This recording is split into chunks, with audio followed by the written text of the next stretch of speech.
Hoje Manaus é o nono, numa revista da TripAdvisor, que ela se refere a uma revista americana, inglesa, de locais, novos locais para turismo no mundo, coloca Manaus como o nono local em expansão de turismo no mundo, colocando uma cidade na Tailândia em primeiro lugar e Manaus como lugar, quer dizer, potencial turístico aqui, mas aí que aqui não tem o ecoturismo, tem a parte da gastronomia, cultura, nós temos que ir para um polo de moda aqui, entendeu? Design de moda, etc. Essas coisas né? Farmaco, tudo, que chama-se economia criativa, que é a economia do conhecimento, né?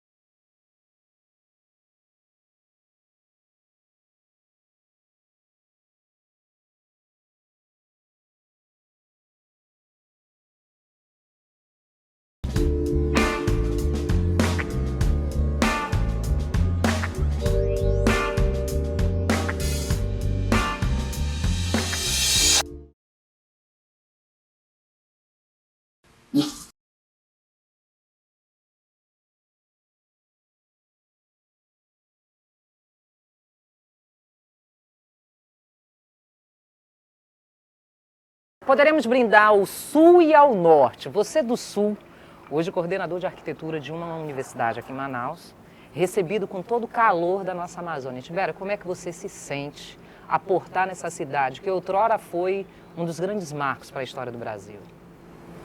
Bom, eu já conheci a Amazônia, eu fiz o Projeto Rondon na década de 80, em Santarém, e visitei Manaus na época da Zona Franca ainda.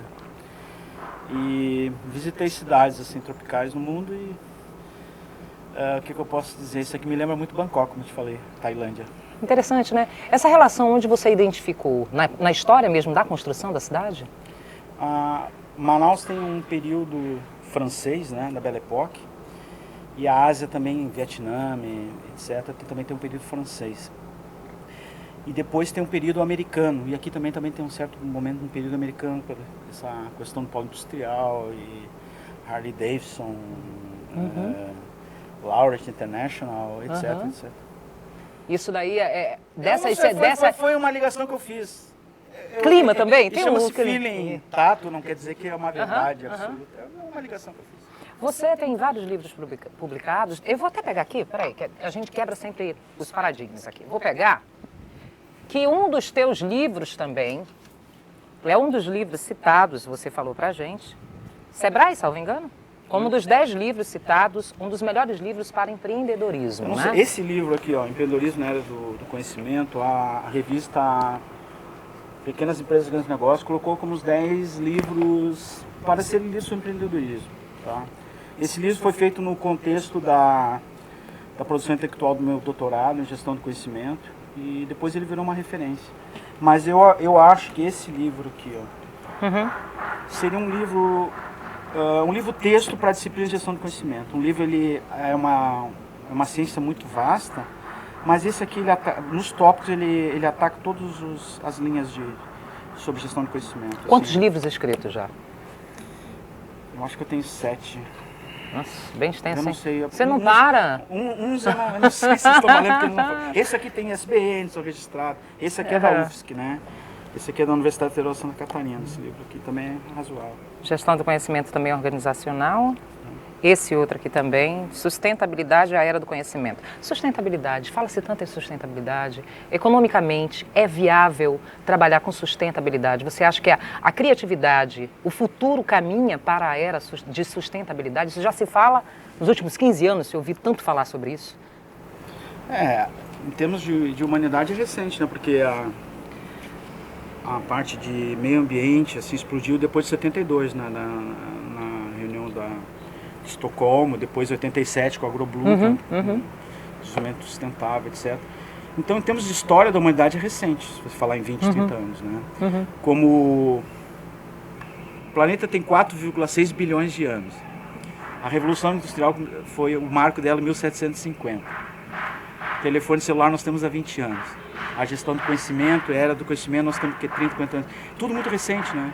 E essa geração que está vivendo hoje, que é a geração Z, né, que eles chamam de Zap, é a geração digital, né, que é de 90 para cá, já é um outro tipo de gente, né, já é outro tipo de indivíduo que já vem conectado, né, com toda o celular já tem toda a conectividade, tem conectado com o Facebook, com WhatsApp, com o mundo, com as notícias. Você acha que esse cidadão... Eu não sei se é bom ou ruim, vocês não sabem, já tem uma doença tecnológica, Claro. tem pessoas que já vão para psicólogo que não conseguem se desligar Então, não é tão linear assim, né? A vida não é a história não é linear, ela tem saltos, tem ciclos. Vamos lá, um lado positivo disso seria também, Tibério, me corrija, por favor. As pessoas têm mais facilidade de adquirir por meio dessa informação, que são as redes sociais, as mídias alternativas, de conhecer um pouco, vamos falar sobre urbanismo e arquitetura, estruturas de cidades que dão certo, de trabalhos que dão certo no mundo, superpopulação que a gente está vivendo, as pessoas estão vivendo mais, produzindo mais, muito mais lixo e muito mais necessidade de coisas urgentes. Você acha que as pessoas conseguem entender esse processo de adquirir essa informação?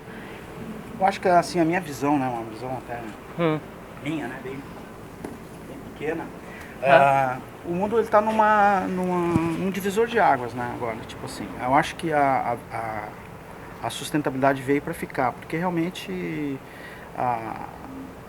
nós temos assim, alguns lagos que foram secos por problema de irrigação, não analisaram, por exemplo, a questão da irrigação, que parece ser excelente, mas ela também salinifica o solo quando a água evapora. Então, ela soluciona um problema e causa outro, entendeu?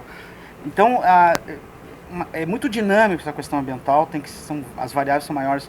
E existe uma questão também, a teoria da complexidade, muito de Morin, que o mundo está aí, qual é o diferencial? É que cada vez a gente tem mais variáveis para analisar o contexto, entendeu? Então, cada vez as decisões ficam mais complexas, porque são mais variáveis. Quando você tinha uma população pequena, um mercado pequeno, poucos produtos, o mundo estava meio que solucionado. Mas o ser humano ele não se contenta, ele está sempre evoluindo. Por isso que a gente criou o carro, da carroça veio o carro, já estamos indo para os automóveis agora, que não vão mais precisar de ser guiado pelo motorista, teleguiados, etc, etc. E a grande briga do combustível, né, eterna, né? Que a gente saia agora, dessa poluição. Eu acho que o ser humano sempre soube sair das enrascadas que ele se colocou, como as grandes guerras disseram, com a criatividade. Eu acredito na tecnologia. Acredito que a tecnologia ela consegue solucionar grande parte dos nossos problemas. Eu acredito. Acho que...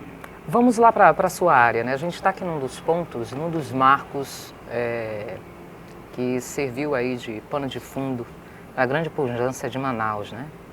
Que foi a era da borracha, dos 4 ciclos que mantiveram o nosso país. Né? Não, 4? Foram 4. Começando em 1800 e pouco. Teve um primeiro que foi muito o começo foi uma parte portuguesa, né, de marcar espaço aqui, depois de uma certa cobiça holandesa, espanhola, inglesa, mas era extrativista. O ciclo rico mesmo foi mais ou menos 1890, 1920, 1930, o ciclo da borracha, do látex, né, da Hevea brasiliense. Depois Getúlio Vargas, em 1942, 43, tentou, por causa que a Malásia, que já era o maior produtor de borracha, foi invadida pelos japoneses, e os Estados Unidos precisavam de borracha para os pneus, etc. Tentou reavivar, mas aí foi muito pequeno, o ciclo não se concretizou. Esse período aí no primeiro ciclo, e depois com os militares, em 67, quando eles criam a Zona Franca de Manaus, depois vira o polo industrial de Manaus, nós temos esse ciclo atual, que é um ciclo da indústria, da tecnologia, né? Basicamente a indústria sem chamecos, diz muita Samsung, sem fazer propaganda, essas fábricas de tecnologia que tem aqui, motocicletas, computadores, componentes eletrônicos. Sim. Então, aproveitando isso, né, esse ponto aqui, né, você olha a arquitetura do que a gente teve com a influência europeia gritante, né, que Belle Époque. Belle Époque, claro. Hoje você vê uma Manaus que já cresce de uma forma diferente, né? Essa modernidade aí, antes nós tínhamos casas que a gente ainda consegue vislumbrar aqui, as casas daqui do centro da cidade, vários prédios. Onde tem muito prédio, não tem muito vento. E uma cidade que tem pouca árvore.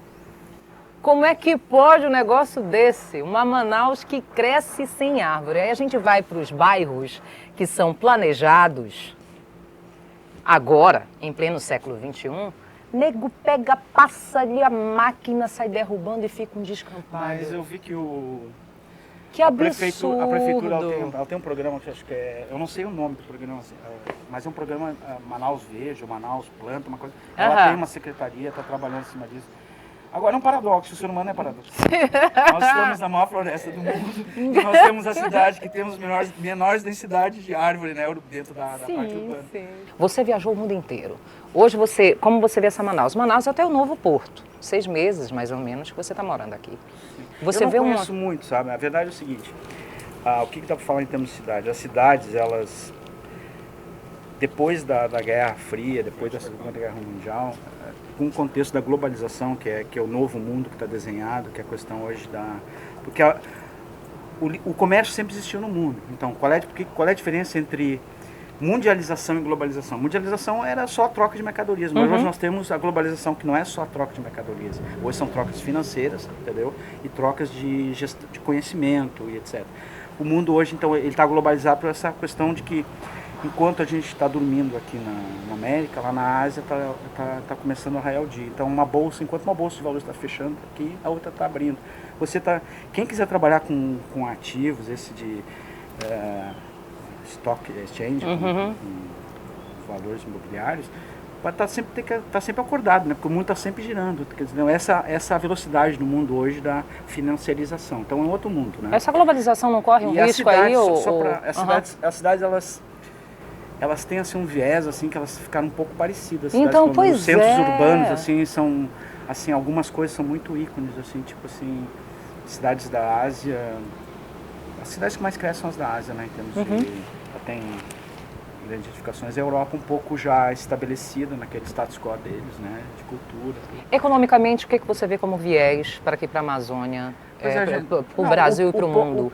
O polo é o sustentador hoje da economia, mas a Amazonas, né, a Amazônia, por exemplo, ela é considerada hoje um dos 9 novos mercados de turismo do mundo hoje, em revistas especializadas, né?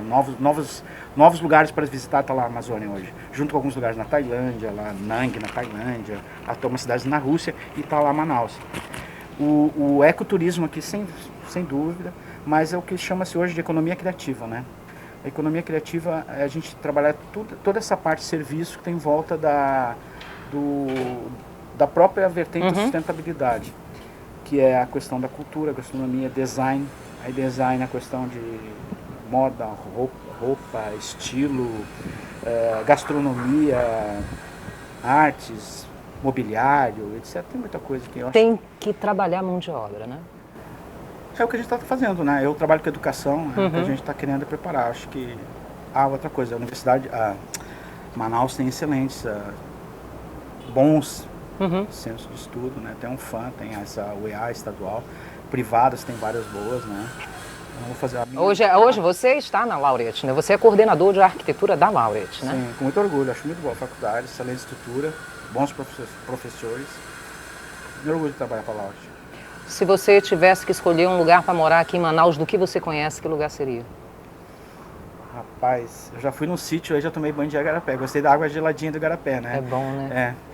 Diz que o rio ali tem 26, 28 graus, né? Sim. É morno, né? É morno. Então acho que... Ficaria à beira de um igarapé? Igarapé eu acho muito bom. Eu peço que você fique aqui conosco, porque esse canal também tem. Se você perdeu a nossa transmissão na televisão, no SBT, você consegue assisti-lo também via YouTube. E você sempre fica com a gente. Agora me responde, qual é a tua fome? Qual é a tua fome no mundo? O que você tem de fome, de curiosidade? Já respondeu. Já respondeu! Ela respondeu pra você. O que você tem de fome, de curiosidade? Fome de curiosidade? De tudo? De tudo um pouco. Assim a gente encerra o programa. Eu te agradeço, um papelzinho para passar o calor. Te deixo na paz. Te espero na próxima. Super beijo. Tchau.